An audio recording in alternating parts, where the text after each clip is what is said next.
বিয়ের ৫ বছর পরও একাধিক পুরুষের সঙ্গে সম্পর্কের অভিযোগ উঠেছে এক গৃহবধূর বিরুদ্ধে।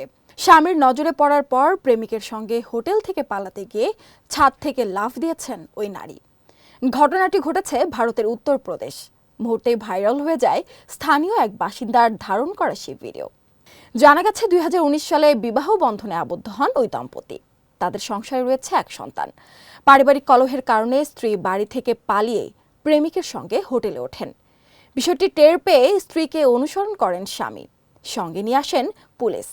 হোটেল চত্বরে পুলিশের উপস্থিতি দেখে আতঙ্কিত গৃহবধূ প্রায় ১২ ফুট উচ্চতা থেকে লাফ দিয়ে পালানোর চেষ্টা করেন। ওই নারী পালিয়ে গেলেও অবশ্য রক্ষা পায়নি প্রেমিক। হোটেলের রুমে থাকা প্রেমিককে ধরে ফেলেন স্বামী ও শ্বশুরবাড়ির লোকজন। এরপর তুলে দেওয়া হয় পুলিশের হাতে। পুলিশ জানিয়েছে ঘটনাটির পূর্ণাঙ্গ তদন্ত চলছে। পরিচয়পত্র যাচাই না করেই রুম ভাড়া দেওয়ায় হোটেল কর্মীদেরও জিজ্ঞাসাবাদ করা হচ্ছে।